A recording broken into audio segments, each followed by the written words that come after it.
তাহলে একটা ইয়ে দেওয়া লাগতো না? আমরা পোলাপানি বড় স্যারের লাইভ দেখতেছে, তাহলে একটা পোস্ট দিলে কাজ হতো।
আসসালামু আলাইকুম। আশা করছি প্রত্যেকে ভালো আছেন, সুন্দর আছেন, সুস্থ আছেন। সেই সাথে আজকের লাইভ ক্লাসে চলে আসলাম। আমিও ভালো আছি, আলহামদুলিল্লাহ আলহামদুলিল্লাহ আলহামদুলিল্লাহ। যারা গতকালকের পরীক্ষার পর থেকে একটু ডিপ্রেসড আছেন, তাদের সাথেই মূলত একটু সময় কাটানোর জন্য নতুন একটা সেশন নিয়ে হাজির হলাম। আজকে থেকে ইনশাআল্লাহ তাআলা আগামী যত দিন আছে সামনের সমস্ত পরীক্ষা উপলক্ষে আমি সপ্তাহে 6 দিন আমি গণিত, বিজ্ঞান, আইসিটি, তারপরে হচ্ছে আপনাদের কি বলা যায় মেন্টাল অ্যাবিলিটি, এগুলোর উপরে ক্লাস নিব ইনশাআল্লাহ তাআলা। যদি আপনারা কি একটু সাপোর্ট দেন, একটু সাথে থাকেন, কেমন? তো বলেন আমাকে সবকিছু দেখা যায় কিনা, শোনা যায় কিনা, ঠিকঠাক আছে কিনা।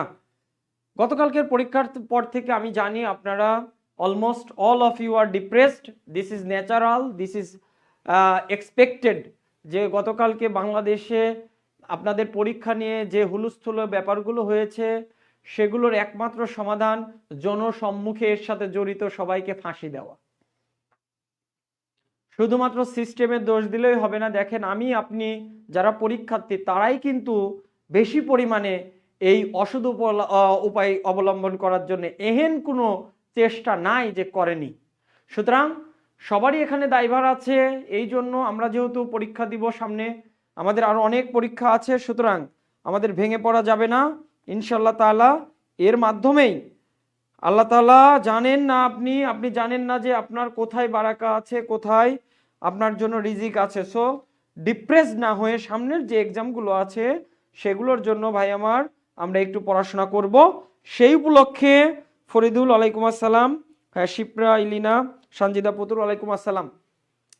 সামনে যেহেতু আমাদের অনেকগুলো পরীক্ষা, 50তম বিসিএস, 51তম বিসিএস, প্রাইমারি প্রধান শিক্ষক পরীক্ষা, নিবন্ধন পরীক্ষা, এই সমস্ত পরীক্ষাকে কেন্দ্র করে আমি তো আপনাদের মোস্তাক ভাই বা মোস্তাক স্যার যাই বলেন, ম্যাথ, সাধারণ বিজ্ঞান, আইসিটি প্লাস মেন্টাল এবিলিটি প্রতিদিন রাত 9টার পরপরই লাইভে চলে আসব। কেমন? 2 দিন ম্যাথ নিব, 2 দিন বিজ্ঞান নিব, একদিন আইসিটি নিব, একদিন মেন্টাল এবিলিটি নিব। এইভাবে আপনাদের পাশে সাপোর্ট দিয়ে যাব যদি আপনারা চান আর কি। সঞ্জিতা পুতুল ওয়ালাইকুম আসসালাম। অলরেডি যারা জয়েন করেছেন একটু দ্রুত আপনারা শেয়ার করে দিবেন, একটু শেয়ার করে দিবেন,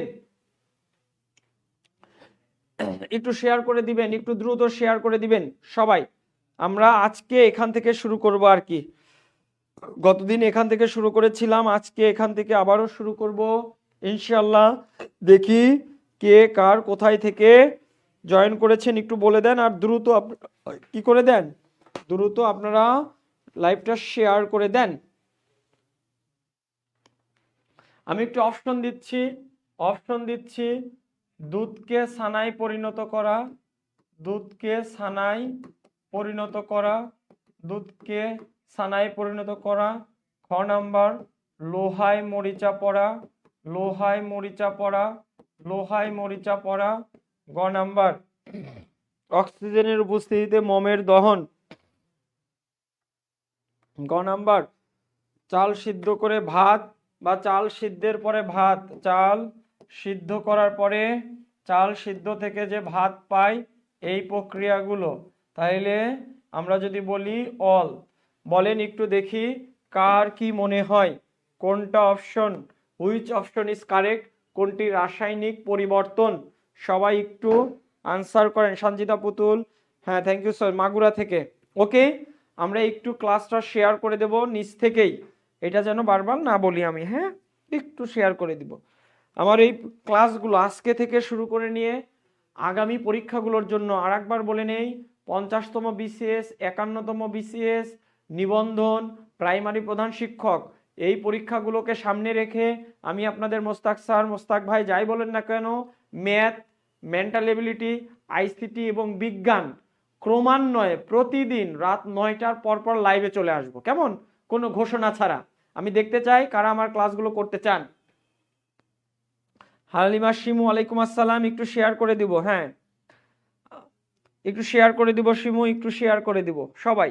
বলেন এটার অপশন কি হবে, কোনটি রাসায়নিক পরিবর্তন, বলেন হুইচ ওয়ান ইজ কারেক্ট। দুধকে ছানায় পরিণত করা, লোহায় মরিচা পড়া, চাল সিদ্ধ করলে যে ভাত পায়, এর মধ্যে কোনটা সঠিক, কোনটি রাসায়নিক পরিবর্তন একটু বলে দেন সবাই।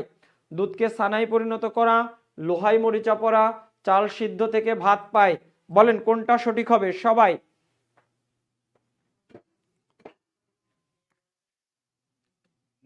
ওকে, সবাই একটু বলে দেন, সবাই একটু বলে দেন কোনটা আনসার হবে।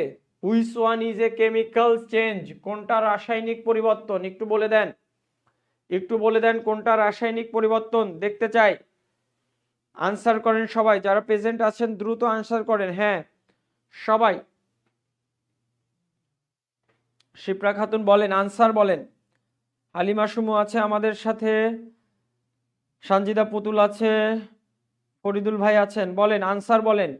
হালিমা শিমু, হ্যাঁ থ্যাংক ইউ সো মাচ। ঘ, থ্যাংক ইউ সো মাচ। ঘ, আমাদের আনসার হচ্ছে ঘ। দুধকে ছানায় পরিণত করলে এটা আর ব্যাক আসে না, পার্মানেন্ট চেঞ্জ হয়, এই জন্য এটা রাসায়নিক পরিবর্তন।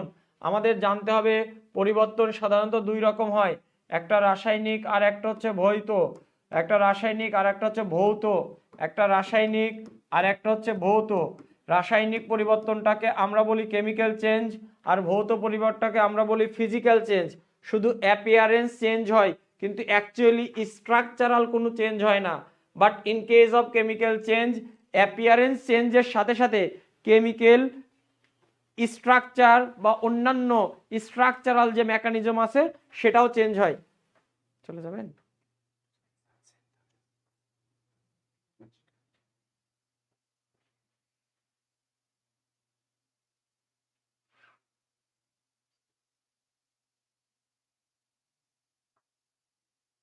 সমস্যা নাই হালিমা শিমু, যারা বিজ্ঞানে কাঁচা তাদের জন্য আমি এই পানিটা পানি পানি করে দেবো এই ক্লাসে। হ্যাঁ, দুধকে ছানায় পরিণত করা, থ্যাংক ইউ সো মাচ, চাল সিদ্ধ করা সবগুলো। আর একটা আছে, তাহলে এটার সাথে আর একটা লিখে নিতে পারেন, দিয়ার সালাইয়ের কাঠি জ্বালানো, দিয়ার সালায় জ্বালানো, দিয়ার সালায় জ্বালানো, এইগুলো জ্বালিয়ে আপনি পেছনে ফিরতে পারবেন না, মানে পার্মানেন্ট চেঞ্জ হবে। These are called chemical change. আর যারা শুধু চেহারা চেঞ্জ হয় তারা ভৌত পরিবর্তন। যেমন তাপ দিলে মোম গলে, তাপ দিয়ে মোমকে গোনালো, তাপ দিয়ে মোম গলানো, তাপ দিয়ে মোম গলানো, তাপ দিয়ে মোম গলানো, তাপ দিয়ে মোম গলানো। দেখেন এইটা যদি মোমবাতি হয়, আপনি যদি তাপ দেন এটা গলে গলে তো এখানেই পড়বে, তো মোমই থেকে গেল। তার মানে এখানে কোনো পার্মানেন্ট চেঞ্জ হলো না, শুধু তার চেহারার পরিবর্তন হলো। আর কেমিক্যাল চেঞ্জ, এই যে চাল সিদ্ধ করে ভাত পাচ্ছেন, তাহলে ভাত থেকে আবার কিন্তু চালে নিয়ে আসতে পারবেন না। লোহায় মরিচা পড়ে গেলে তার অ্যাপিয়ারেন্স, কেমিক্যাল স্ট্রাকচার সবই চেঞ্জ হয়ে যাবে। That is why these are chemical change. আর শুধুমাত্র অ্যাপিয়ারেন্স চেঞ্জ যেগুলো হয় সেগুলো ভৌত পরিবর্তন। কেমন? মনি, ওয়ালাইকুম আসসালাম, ভালো আছি। একটু ক্লাসটা শেয়ার করে দিব। মোহনা আক্তার মনি, ক্লাসটা একটু শেয়ার করে দিব। আমরা এখন কি উপলক্ষে এই ক্লাসটা নিচ্ছি? কোনটি খড় পানিতে উত্তম ফেনা দেয়? এখানে অপশন দিচ্ছি, ডিটারজেন্ট, 2 নাম্বার সাবান, 3 নাম্বার সোডা, 4 নাম্বার সব। বলেন কোনটা পানিতে উত্তম ফেনা দেয়? কোনটা পানিতে উত্তম ফেনা দেয়? ডিটারজেন্ট, সাবান, সোডা, সব। Which one will be the correct answer? Let me know. Mouna Akter Moni, হ্যাঁ ডিটারজেন্ট। আর কে আছেন? সবার আনসার দেখতে চাই, একটু ক্লাসটা শেয়ার করে দিব। হ্যাঁ বুঝাই দিব, ক্লাসটা একটু শেয়ার করে দেই সবাই। আজকে যেহেতু কোনো নোটিশ ছাড়া ক্লাসে আসছি, প্রেজেন্ট কম আছে, একটু ক্লাসটা একটু দয়া করে শেয়ার করে দিব।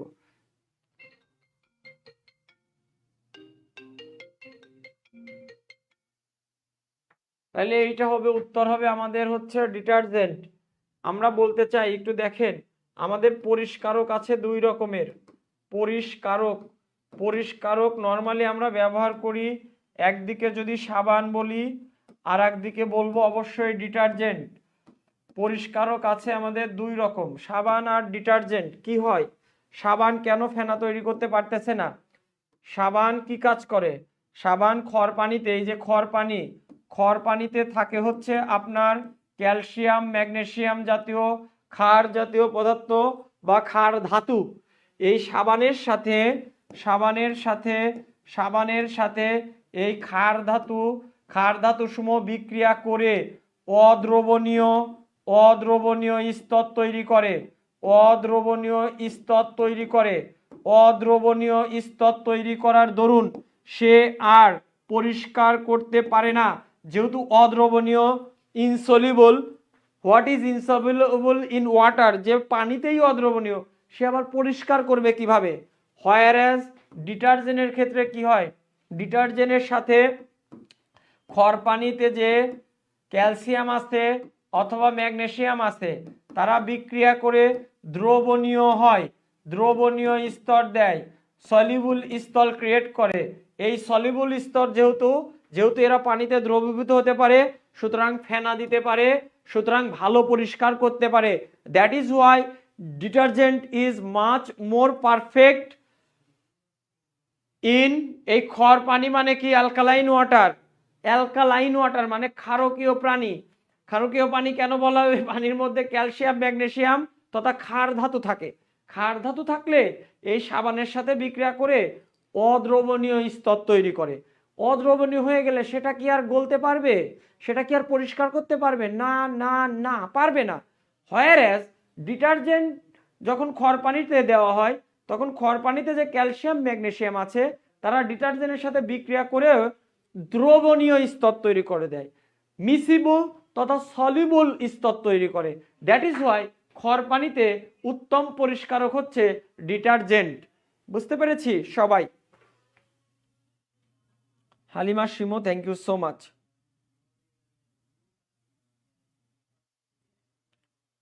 তু রয়, হ্যাঁ, একটু ক্লাসটা শেয়ার করে দেব সবাই। আমরা যদি শিখতে চাই আমার ক্লাসটা তাড়াহুড়া হবে না, but I can assure you that বিজ্ঞানটাকে একদম ভাজা ভাজা করে দেব, বিজ্ঞানটাকে একদম ভাজা ভাজা করে দেব।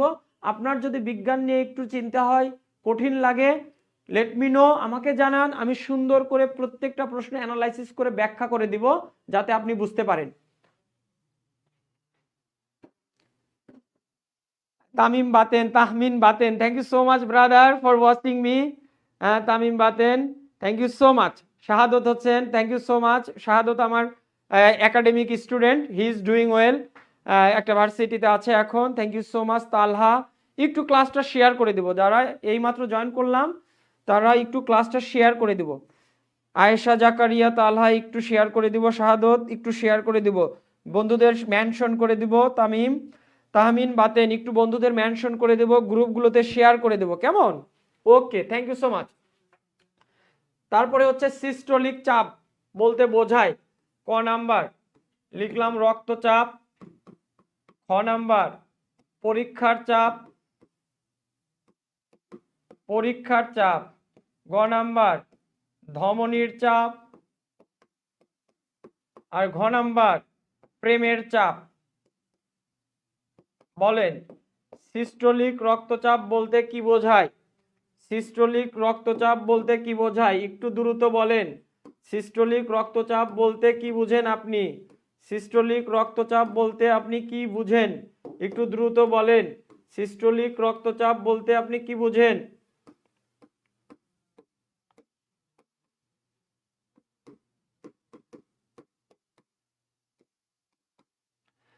বলেন সিস্টোলিক রক্তচাপ বলতে কোনটাকে বোঝায়? রক্তচাপ, পরীক্ষার চাপ, ধমনীর চাপ, প্রেমের চাপ? Which one will be the answer? সবাই, হ্যাঁ মনি, শাহাদত, একটু যতজনকে পারা যায় শাহাদত একটু দয়া করে ক্লাসটা শেয়ার করে দাও।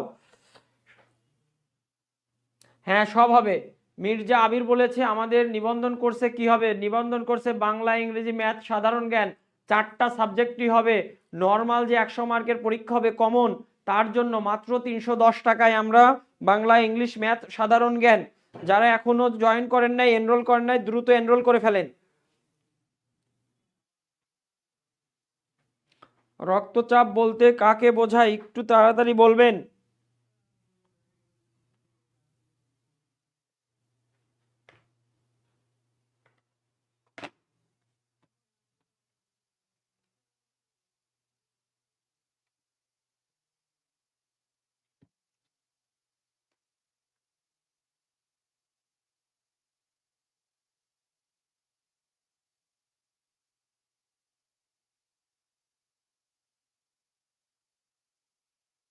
তাহলে একটু যদি আমি বলতে চাই, আমাদের যে রক্ত প্রবাহিত হয়, যে রক্ত প্রবাহের যে নালী আছে বা কৈশিক জালিকা আছে, রক্ত যখন এই নালীর মধ্য দিয়ে প্রবেশ করে ফ্লো হয়, রক্ত যখন কোনো দিক যাইতে থাকে তখন এই নালীতে যে পার্শ্বচাপ প্রয়োগ করে রক্তকণিকা, এই কৈশিক জালিকা সমূহে যে পার্শ্বচাপ প্রয়োগ করে অথবা ক্যাপিলারিতে যে পার্শ্বচাপ প্রয়োগ করে, এই পার্শ্বচাপ প্রয়োগ করে, এই পার্শ্বচাপকেই হচ্ছে রক্তচাপ বলা হয়। হোয়েনেভার ব্লাড ইজ সার্কুলেটিং ভাইয়া ভেরিয়াস চ্যানেলস, ওই চ্যানেল সমূহে রক্ত যে পার্শ্ব চলার সময় হালকা চাপ দেয়, সেই চাপটাকেই বলা হয় রক্তচাপ। কেমন? যে হোয়েনেভার ব্লাড ইজ সার্কুলেটিং ভাইয়া various channel, capillaries and various roots, তখন কি করে এই রক্তকণিকা সমূহ ওই চ্যানেলের উপর, ক্যাপিলার উপর, কৈশিক জালিকাকে হালকা কিছুটা চাপ প্রয়োগ করে, ওই চাপকে বলে পার্শ্বচাপ। ওই পার্শ্বচাপটাই মূলত রক্তচাপ। আর রক্তচাপ বলতে প্রধানত এই যে সিস্টোলিক চাপ যেটা সেটাকে রক্তচাপ বলে। এখন প্রশ্ন হচ্ছে সিস্টোলিক রক্তচাপ কিভাবে, রক্তচাপ কিভাবে তৈরি হয়? বেসিক্যালি আমাদের হার্ট হচ্ছে একটা পাম্পিং মেশিন। গত ক্লাসে বলেছিলাম হার্ট হচ্ছে একটা pumping machine. It is pumping before our birth, since before our birth, আমাদের জন্মের আগ থেকেই হার্ট ইজ পাম্পিং। কিভাবে? এই যে হার্টের মধ্যে একটা আছে রাইট অ্যাট্রিয়াম বা ডান অলিন্দ আর রাইট ভেন্ট্রিকল বা ডান নিলয়, হোয়ারেস আর একটা আছে লেফট অ্যাট্রিয়াম বা বাম অনিন্দ আর একটা আছে লেফট ভেন্ট্রিকল বা বাম নিলয়। কি হয় basically, whenever all of the blood এই যে ডান অলিন্দে আসে, ডান অলিন্দে যখন রক্ত আসে ভাই, তখন ওই রক্তকে রিসিভ করার জন্য ডান অলিন্দটা প্রসারিত হয়। ওই সময় এই ডান নিলয়টা কি থাকে, ডান নিলয়টা সংকুচিত অবস্থায় থাকে। আর এই ডান অলিন্দ ডান নিলয়ের মাঝে থাকে ট্রাইকাসপিড কপাটিকা, এইখানে কপার টাইপের। তো রক্ত যেহেতু সারা দেহ থেকে যখন এই ডান অলিন্দে আসে, রক্ত এইখানে চাপ দেয়, চাপ দিলে কি করে এ সংকুচিত হয়।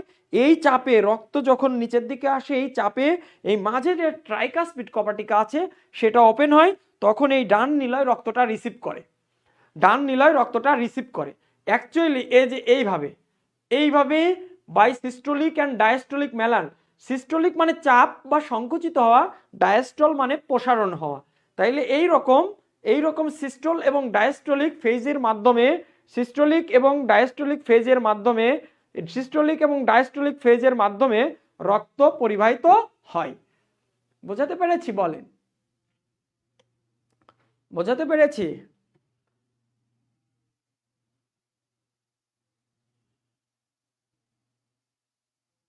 হ্যাঁ, নিবন্ধনের কাজ আলাদা। ষষ্ঠ ব্যাচ তো শুধু প্রাইমারির জন্য আলামিন ভাই, ষষ্ঠ ব্যাচ অনলি প্রাইমারির জন্য। আর নিবন্ধনে তো মাত্র 300 কয় টাকা যেন, এখানে আবার একটা বইও দিবে 220 টাকার, সুতরাং এটা আপনার জন্য লাভই হবে। তাহলে সিস্টোলিক এবং ডায়াস্টোলিক চাপ, সিস্টোলিক চাপ বলতে বোঝায় সংকুচিত হওয়ার যে চাপ, সেটা ডায়াস্টল মানে প্রসারণের চাপ। এখন যদি কখনো বলে যে কোনো লোকের রক্তচাপ 120/80 মিলিমিটার মার্কারি, মিলিমিটার মার্কারি, এর একক হচ্ছে মিলিমিটার মার্কারি, আবারও বলছি এর একক হচ্ছে মিলিমিটার মার্কারি, অথবা বাংলায় লিখলে এরকম লেখা থাকবে মিলিমিটার মার্কারি। কেমন? যদি কোনো জায়গায় দেখেন যে কারো রক্তচাপ 120/80 মিলিমিটার মার্কারি, এই কথাটার অর্থ এই প্রথমটা হচ্ছে সিস্টোলিক চাপ, আর পরেরটা হচ্ছে ডায়াস্টোলিক চাপ, পরেরটা হচ্ছে ডায়াস্টোলিক চাপ। So that you can say যে আমাদের এই সিস্টোলিক চাপটা বাড়লেই মূলত রক্তচাপ ক্রিয়েট হয়। কেমন? এই সিস্টোলিক চাপটা বাড়লেই রক্তচাপের রোগী হয় মূলত। আরো অনেক মেকানিজম আছে, this is enough for you যদি বুঝে থাকো।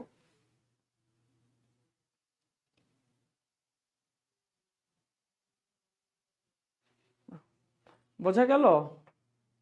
বলেন, বোঝা গেল?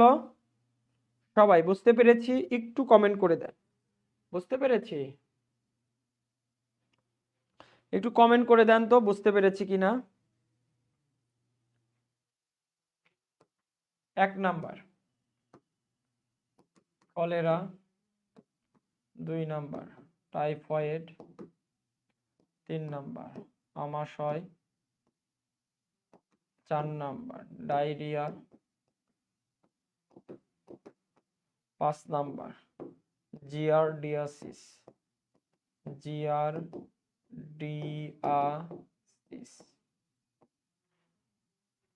6 নাম্বার ক খ গ ঘ, 7 নাম্বার চ ছ সব। বলেন নিচের কোনটি পানিবাহিত রোগ, হুইচ ডিজিজ ইজ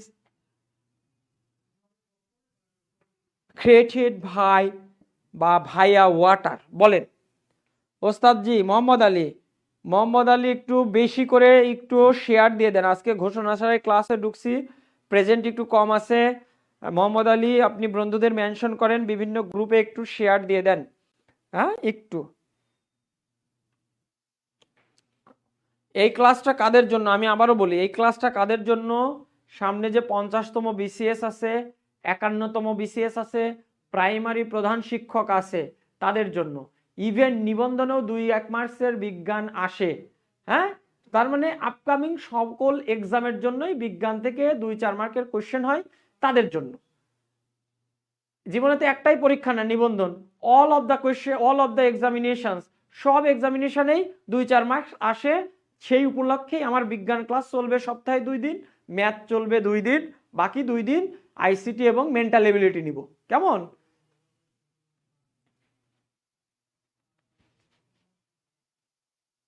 হ্যাঁ, একটু দ্রুত বলে দেই, পানিবাহিত রোগ কোনটি? পানিবাহিত রোগ কোনটি?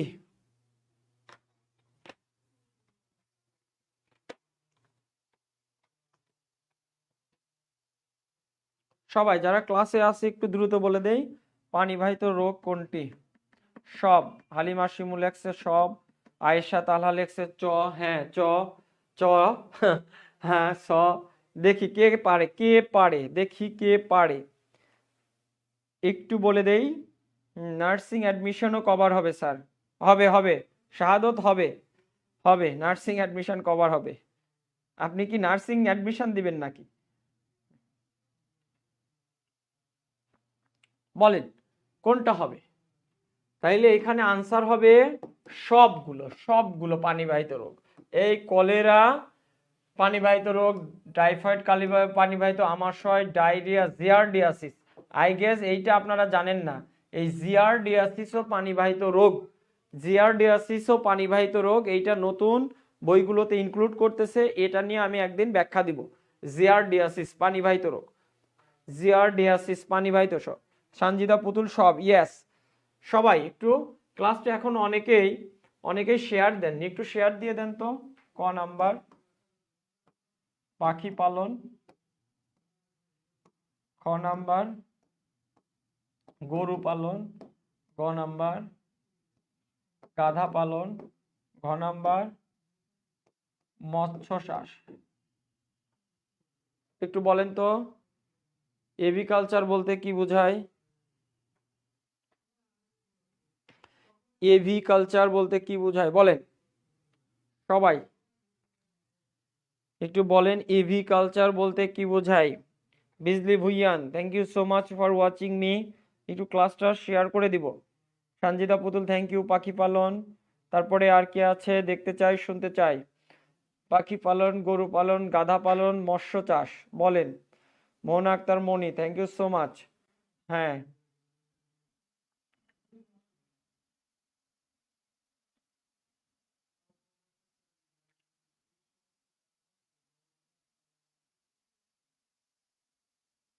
ওকে নাজমুল হক, thank you so much.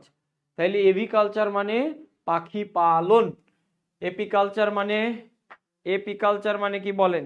Apiculture মানে মৌমাছি পালন, সেরিকালচার মানে রেশম চাষ, প্রন কালচার মানে কি বলেন? প্রন কালচার মানে কি চিংড়ি চাষ। ওকে, সেরিকালচার মানে রেশম চাষ। এই চাষ বিদ্যাগুলো থেকে প্রশ্ন হয়, এটা খুব গুরুত্বপূর্ণ একটা এমসিকিউ। রেনিন, ক নাম্বার হাইড্রোক্লোরিক অ্যাসিড, গ নাম্বার পেপসিন, আর ঘ নাম্বার সব। বলেন দেখি পারি। কোন জারক রস পাকস্থলীতে দুধকে জমাট বাঁধায়? বলেন which one with curdle the milk in, কোথায়? স্টমাক, স্টমাকে কে দুধকে জমাট বাঁধাবে? বলেন সবাই।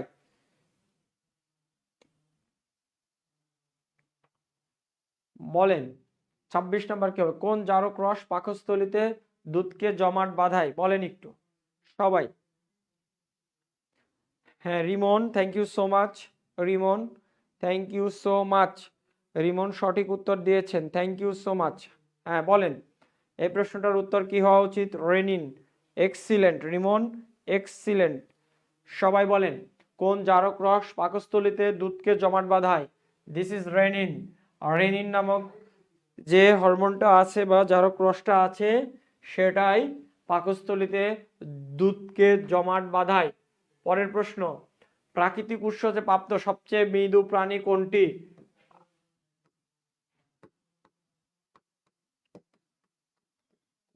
বৃষ্টির পানি, নদীর পানি, গ নাম্বার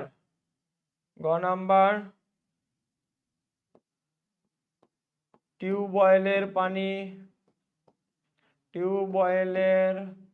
পানি, ঘ নাম্বার সব। বলেন যে প্রাকৃতিক উৎস থেকে প্রাপ্ত সবচেয়ে মৃদু প্রাণী কোনটি? অর্থাৎ ইন ন্যাচারাল কেসেস, ন্যাচারালি যত ধরনের পানি আমরা পাই তার মধ্যে সব থেকে মৃদু পানি কোনটি, সব থেকে ভালো মৃদু পানি কোনটি? Sanjita Putul, thank you so much. Dipankar Himron, thank you so much ভাই ওয়াচিং মি, একটু কাইন্ডলি যদি পারা যায় ক্লাসটি একটু শেয়ার দিয়ে দেবো, হ্যাঁ একটু যদি পারি ক্লাসটি একটু শেয়ার করে দিব সবাই। টিউরয় না তুরয়, I don't know, please let me know your nickname. Rimon, বৃষ্টির পানি, এক্সিলেন্ট। অনেকেই আনসার দিয়েছেন বৃষ্টির পানি। হ্যাঁ, প্রাকৃতিক যত উৎস আছে তার মধ্যে সব থেকে ভালো মৃদু পানি হচ্ছে বৃষ্টির পানি। কেমন? বৃষ্টির পানি। ওকে, চলেন পরের প্রশ্নতে যাই। চলেন। সর্বব্যাখ্যা ছোট তরঙ্গদৈর্ঘ্যের বিকিরণ হচ্ছে আলফা, গামা, গ নাম্বার ডেল্টা, ঘ নাম্বার রেডিও। বলেন which one is the smallest wave? সর্বাপেক্ষা ছোট তরঙ্গদৈর্ঘ্যের বিকিরণ কোনটি? একটু দ্রুত বলে দেই, দেখি এইটা কে কারা পারে। সর্বাপেক্ষা ছোট তরঙ্গদৈর্ঘ্যের বিকিরণ কোনটি? এইটা যারা যারা পারবে বুঝতে পারবো তাদের প্রত্যেকের প্রিপারেশন খুবই ভালো।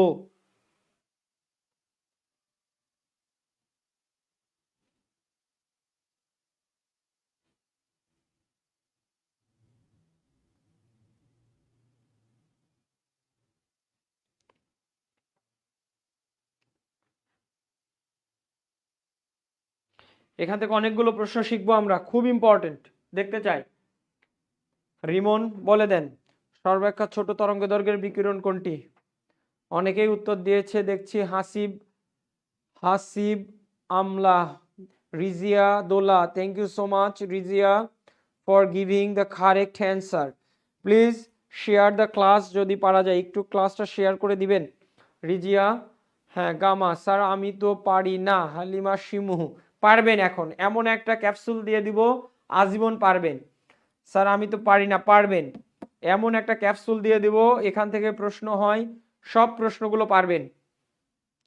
সঞ্জিতা পুতুল, গামা, ওকে ফাইন, গামা তো ভালো কথা। সর্বাপেক্ষা ছোট বিকিরণ হচ্ছে গামা, ভালো কথা।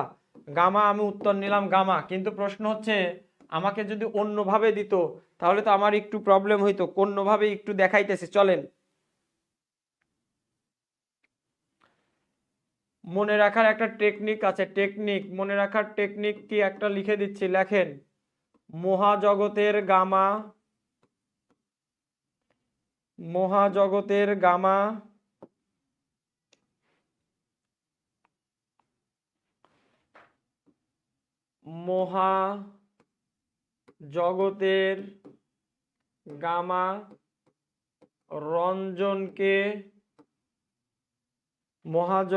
গামা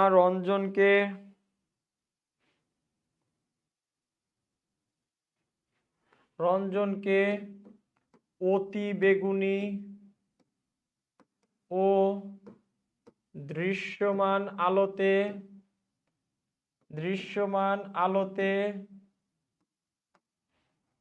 অবলোহিত করেছে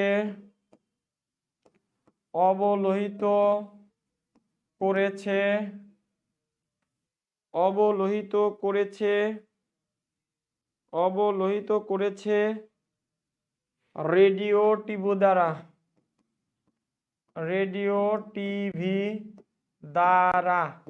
এইটা যদি মনে রাখতে পারেন তাহলে এই টাইপের প্রশ্ন যেভাবেই আসুক আমরা পারবো। ভেরি ভেরি ইম্পর্টেন্ট একটা জিনিস। Sathi Khatun, Gama, thank you so much. Sathi Khatun ক্লাসটা একটু শেয়ার দিয়ে দিবেন, হিমু শেয়ার দিয়ে দিবেন। সর্বাপেক্ষা ছোট তরঙ্গদৈর্ঘ্যের বিকিরণ, এখানে একটা ট্রিক্স অ্যাপ্লাই করেছি, যে প্রান্তে থেকে দিক আপনি পারবেন।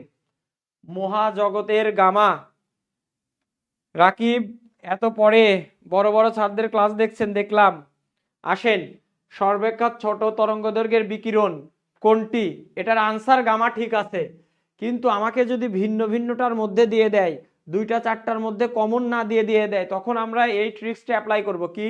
মহাজগতের গামা রঞ্জনকে অতিবেগুনি ও দৃশ্যমান আলোতে অবলোহিত করেছে রেডিও টিভি দ্বারা। সেখান থেকে কি কি লিখবো চলেন আমরা একটু লিখে নেই চলেন। প্রথমটা হবে মহাজাগতিক রশ্মি, প্রথমটা হবে মহাজাগতিক রশ্মি, মহাজাগতিক রশ্মি, প্রথমটা হবে মহাজাগতিক রশ্মি। পরেরটা হবে গামা, পরেরটা হবে গামা, পরেরটা হবে গামা, পরেরটা হবে গামা রশ্মি, পরেরটা হবে এক্স রে বা রঞ্জন রশ্মি, এক্স রে বা রঞ্জন রশ্মি, এক্স রে বা রঞ্জন রশ্মি, এক্স রে বা রঞ্জন রশ্মি। পরেরটা হবে আলট্রাভায়োলেট বা অতি বেগুনি, ও নিজেই এই ওইটা, ওই মানে কি আলট্রাভায়োলেট, আলট্রাভায়োলেট, আলট্রাভায়োলেট বা অতিবেগুনি রশ্মি নিজেই, ওই অতিবেগুনি নিজেই, দৃশ্যমান নিজেই মানে ওই ভিজিবল রে, ভিজিবল রে, এটাকে ভিস রে বা ভিজিবল রে, দৃশ্যমান আলো বলা হয়। অবলোহিত মানে ইনফ্রারেড রে, আইআর, অবলোহিত মানে আইআর রে মানে ইনফ্রারেড রে। রেডিও মানে তো বলেছি অবলোহিত, হ্যাঁ রেডিও মানে তো বেতার তরঙ্গ বা রেডিও তরঙ্গ, বেতার তরঙ্গ বা রেডিও তরঙ্গ। এখন মনে রাখবো কি ট্রিক্সটা কি? ট্রিক্সটা কি এখানে? ট্রিক্সটা হচ্ছে যদি আপনি বাম থেকে ডানে যান, যদি আপনি বাম থেকে ডানে যান, এখানে দুইটা ঘটনা মনে রাখা লাগবে। তরঙ্গ দৈর্ঘ্য বাড়বে, এক নাম্বার তরঙ্গ দৈর্ঘ্য বাড়বে, এই লিস্টের বাম থেকে ডানে গেলে তরঙ্গ দৈর্ঘ্য বাড়বে। আর দুই নাম্বার শিখবো কম্পাঙ্ক প্লাস শক্তি কমবে, কম্পাঙ্ক, কম্পাঙ্ক প্লাস শক্তি, কম্পাঙ্ক প্লাস শক্তি কমবে, কম্পাঙ্ক প্লাস শক্তি কমবে। তাহলে এখানে একটা প্রশ্নের দ্বারা আমরা হাজার হাজার প্রশ্নের আনসার দিতে পারবো। আমাদের প্রশ্ন আসছিল which one is the smallest wave, কোনটা সব থেকে ছোট তরঙ্গ দৈর্ঘ্যের বিকিরণ?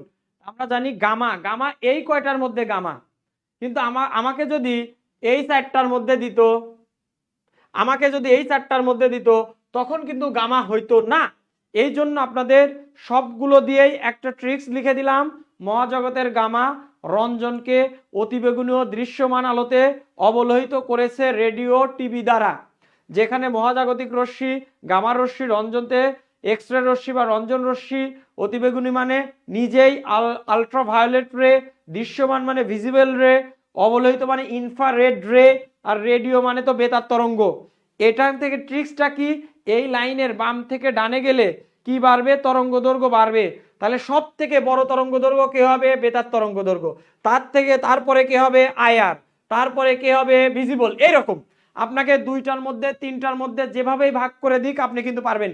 তাইলে এইখানে যদি আমি এখন দিতাম আর একটা অপশন মহাজাগতিক রশ্মি, মহাজাগতিক রশ্মি, মহাজাগতিক রশ্মি, মহাজাগতিক রশ্মি, তখন কিন্তু আমার উত্তর এইটা না হয়ে এইটা হইতো।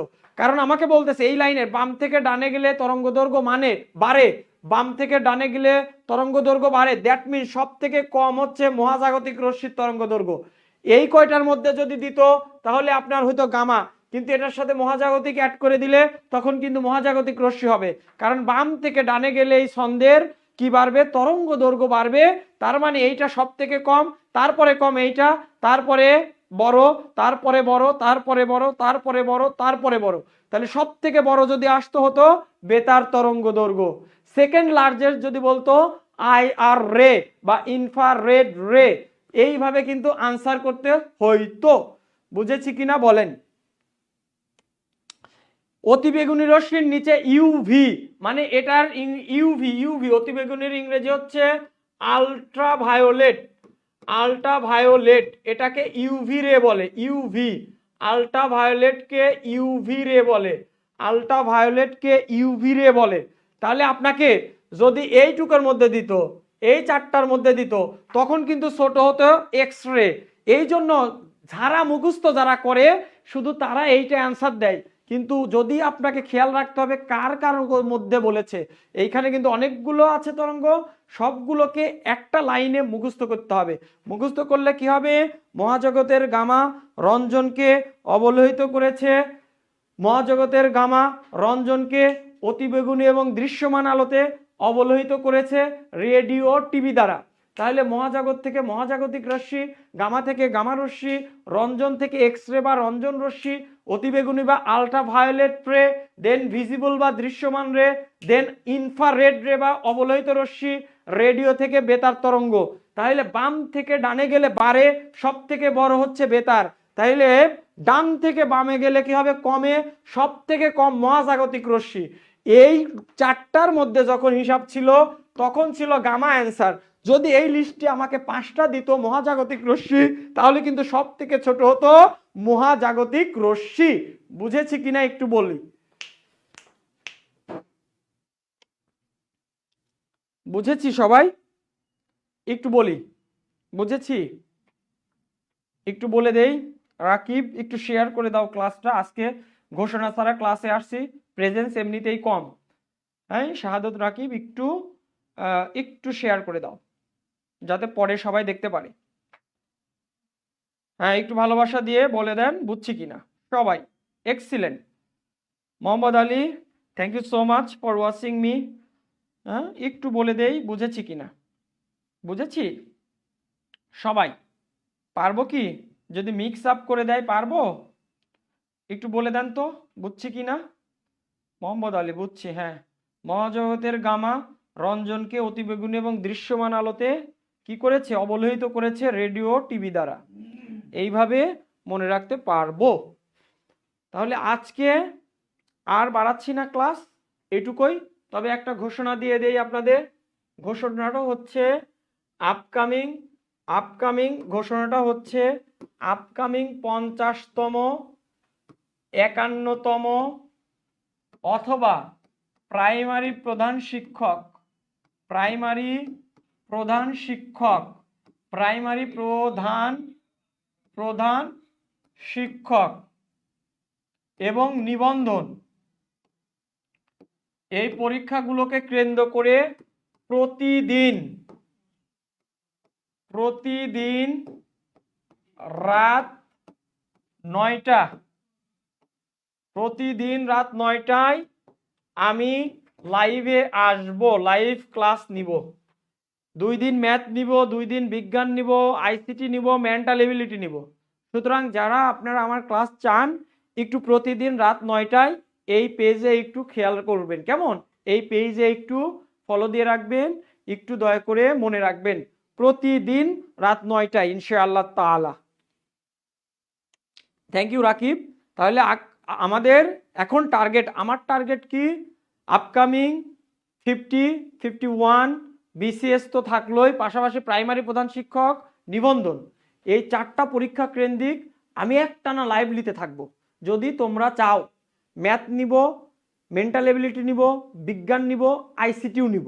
যদি তোমরা চাও একটু যারা ইন্টারেস্টেড একটু কমেন্টে ইন্টারেস্টেড লিখে দিও, আর ক্লাসটা বলার আগে শেয়ার করে দিও, কেমন? তাহলে আজকে এ পর্যন্তই রাখছি। অনেকেই ডিপ্রেসড, কালকের পরীক্ষা দিয়ে আবারও বলছি সিস্টেম আপনি চেঞ্জ করতে পারবেন না। আবার আমাদের মতো পরীক্ষার্থী যারা আছে এরাও কিন্তু আশ্রয় নেয় দুর্নীতির। সুতরাং it is a tough job for anyone, এটা টাফ জব। এর মধ্য দিয়েই আল্লাহ তাআলা আপনার একটা রিজিকের ব্যবস্থা করবেন, যেমন আমার করেছে, আরেকজনের করেছে।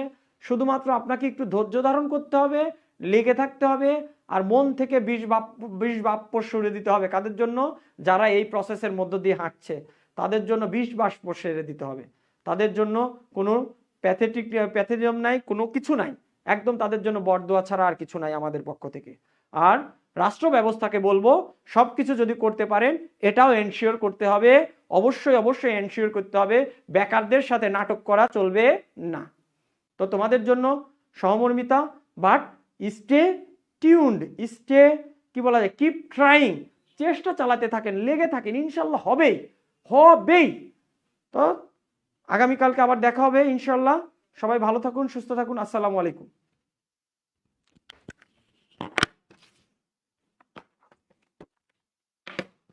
সাবির, একটু কেটে দেন।